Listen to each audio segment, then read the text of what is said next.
Hello সবাইকে, চলে এসেছি একটা নতুন রেসিপি নিয়ে তোমাদের সাথে। তো আজকের রেসিপিটা কিন্তু বাঙালিদের খুবই প্রিয় চিংড়ি ভাপা। তো তোমরা পুরো ভিডিওটা দেখতে থাকো। তো প্রথমে আমি সর্ষে, কাঁচা লঙ্কা, জিরে, আদা ও কিছুটা কুড়িয়ে রাখা নারকেল ভালো করে পেস্ট করে নিয়েছি। তো ভালো করে ভেজে ধুয়ে রাখা চিংড়ি মাছগুলোর মধ্যে আমি সর্ষে পেস্ট ও কুড়িয়ে রাখা নারকেল, টক দই, নুন, চিনি ও কিছুটা সর্ষের তেল দিয়ে ভালো করে মেখে রাখলাম। তারপর একটা কলাপাতায় সর্ষের তেল মাখিয়ে রেখে চিংড়ি মাছগুলো ওর মধ্যে দিয়ে দেবো, ভালো করে একটা গোল করে শেপ করে। উপরে কিন্তু আমি একটা কাঁচা লঙ্কাও দিয়ে দিয়েছি। তারপর আমি কড়াই আর একটা কলাপাতা দিয়ে দিয়েছি, আর ওর উপরেও ভালো করে সর্ষের তেল মাখিয়ে নিয়েছি যাতে পোড়া না লাগে। তারপর চিংড়ি মাছটা উপরে দিয়ে দিলাম, তারপরে একদম লো ফ্লেমে এটাকে হতে দিলাম কিছুক্ষণ। 10-15 মিনিট পর আমি উল্টে দেখলাম জল এখনো শুকায়নি। তো তারপরে আবার আমি 10 মিনিট স্টিম হতে দিলাম, তারপর দেখলাম হয়ে এসছে।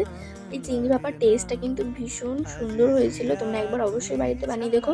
আর এরকম ভিডিও দেখার জন্য আমার চ্যানেলটা অবশ্যই সাবস্ক্রাইব করো। বাই।